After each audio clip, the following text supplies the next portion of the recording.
Andy. William. What do you say? It's an honor to share the airwaves with you again, sir. It's so good to talk to you. I remember last time I couldn't sleep the night before. Really? Did you get some sleep this night? This time I had a little help from my friend Jack Daniels. So yes, much better this time. All right, good. It's always fun to catch up on all things William Shatner. One way to do just that is to buy a ticket to see you at Hoyt Sherman Place Thursday evening, November the 2nd. Shatner's World, We Just Live in It, coming to Des Moines. We're very excited. I know. So I'm excited, and I've been doing publicity for it, and I'm told that the tickets are going quickly, so your audience should get in there and have a great time with me and you, I hope. At the Hoyt in November. Last we spoke, I had mentioned one of my favorite performers, Henry Rollins, who I know you're friends with. Yeah, just saw him on Monday Night Football. You did? He was at my house. Oh, cool. Are you familiar with his spoken word shows by chance? No. I tell you what, Henry Rollins, I love him for what he presents when he's there. And I've been on his interview show once or twice over the years. I know nothing about him as a performer. I know he was a great in a great rock and roll group years ago, and then he evolved into performing all over the world, just like ad-libbing. And I've said to him, I got to get to see your show, but he hasn't performed, as far as I know, in the Los Angeles area in a long time. So I'm so looking forward to seeing his talent. But all I know of him is this wonderful guy who comes up to my house, and we, along with 20 other people or so, and we eat and cheer at the game and have a great time. I bring Henry up because it seems to me, without having experienced Shatner's World for myself yet, that it's in a similar vein in terms of this is a storytelling event. Yes, right? Exactly. I feel that we're doing the same thing, exactly. Well, we're looking forward to seeing it. I mean, this isn't like what we would have at like a Comic-Con last time you came to town. This isn't a question and answer type of thing, yes, right? No, this is a show that appeared on Broadway for a long time, and I opened it on Broadway.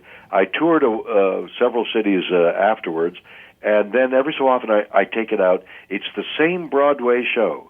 It's me on stage entertaining you, and it's gotten great notices. People seem to love the show, and they do strange things at the end, like standing up and doing things.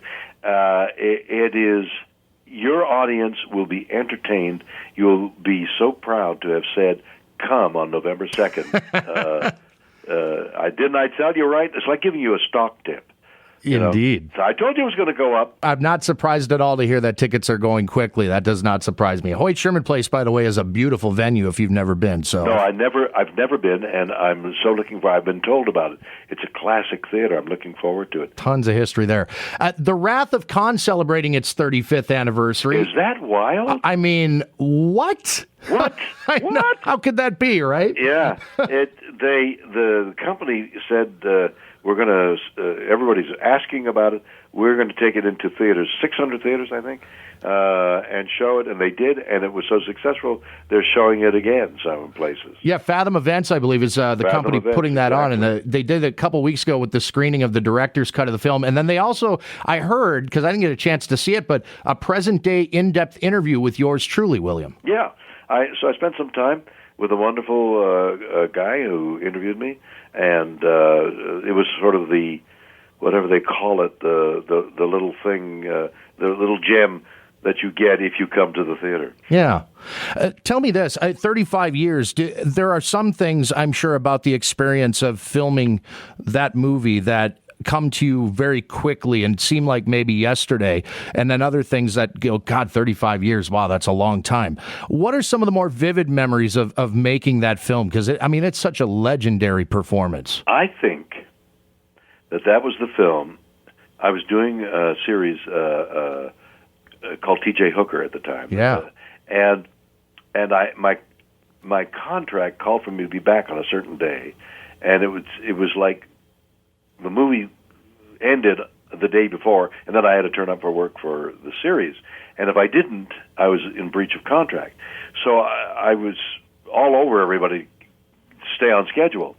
I came to the studio one morning, and the set had caught on fire, and they had called for the fire engines in Los Angeles. And I grabbed a hose, and I stood there alone in this dark soundstage, trying to put the fire out because I didn't want the set to burn and have a delay. And I'm told later, I was instrumental in slowing the fire down in time for the fire engines to come. But I was told later that the stuff that was burning was toxic.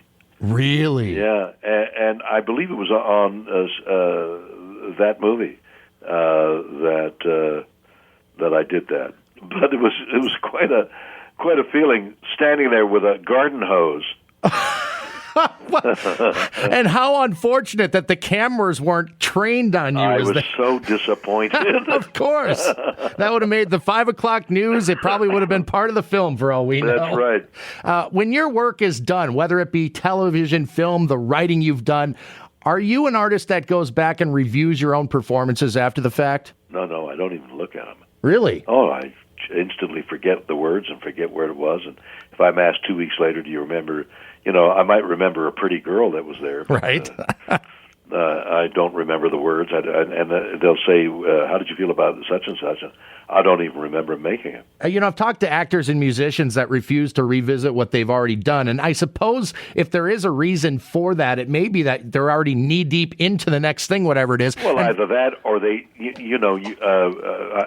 many people who perform in one means or another are dissatisfied with what they do all the time. God, I didn't quite reach what I wanted to, what I imagined.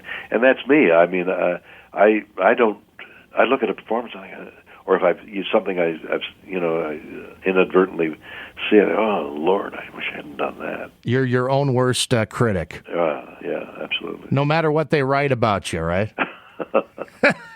It's always worse in your own mind. That's what I think. Right. Yeah. Well, for you, the next thing you mentioned was T.J. Hooker. I'm amazed. Is that sort of how it works more often than not, where you're having to be off the set somewhere and on the set somewhere else within a day like that? That seems like a really quick turnaround. Well, I'm looking at a month here coming up where I do 10 days on tour. Then I turn up, it ends on a Saturday. I drive to a horse show that starts on a Sunday. I'll have a rental car.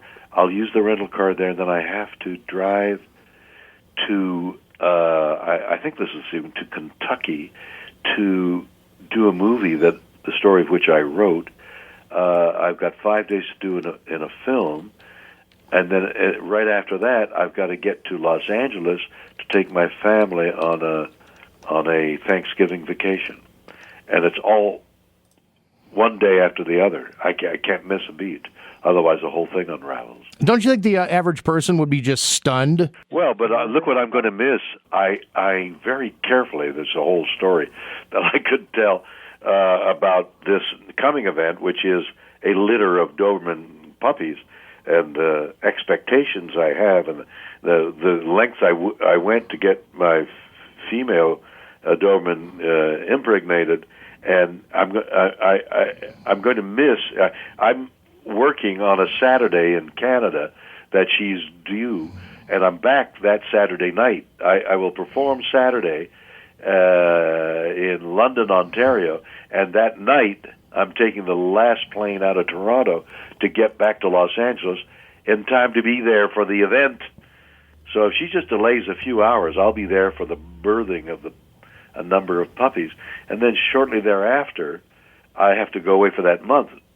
Fortunately, I think that those 4 weeks is when the puppies are nursing and won't be able to know that I'm gone. Then I'm back in time for their fifth week when they start becoming rambunctious, and that's just perfect. Wow!